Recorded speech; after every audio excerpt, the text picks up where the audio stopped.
बहन हम शर्मिंदा हैं, बहन हम शर्मिंदा हैं क्योंकि तेरे कातिल अभी जिंदा हैं। सरेआम घूम रहे सब हवस के पुजारी, सरेआम घूम रहे सब हवस के पुजारी, बेटियों को नोच रहे दरिंदे बलात्कारी।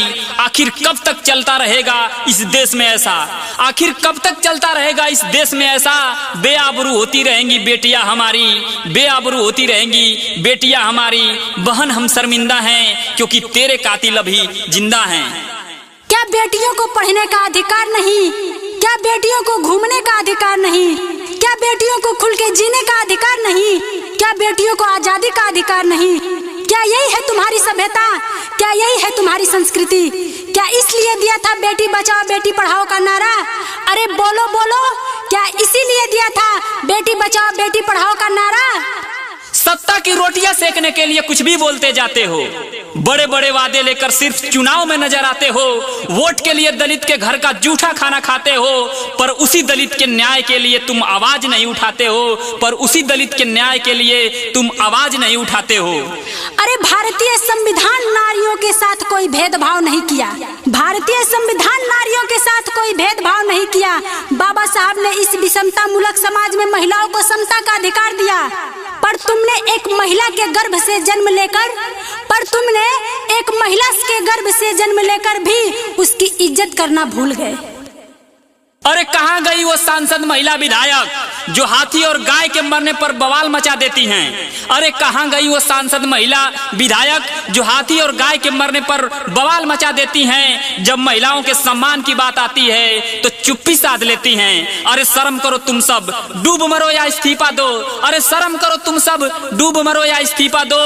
थोड़ी सी भी इंसानियत बची हो तो दरिंदों को फांसी दो, थोड़ी सी भी इंसानियत बची हो तो दरिंदों को फांसी दो। बहन हम शर्मिंदा हैं क्योंकि तेरे कातिल अभी जिंदा हैं।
फांसी चाहिए, फांसी चाहिए, सुनो फांसी चाहिए।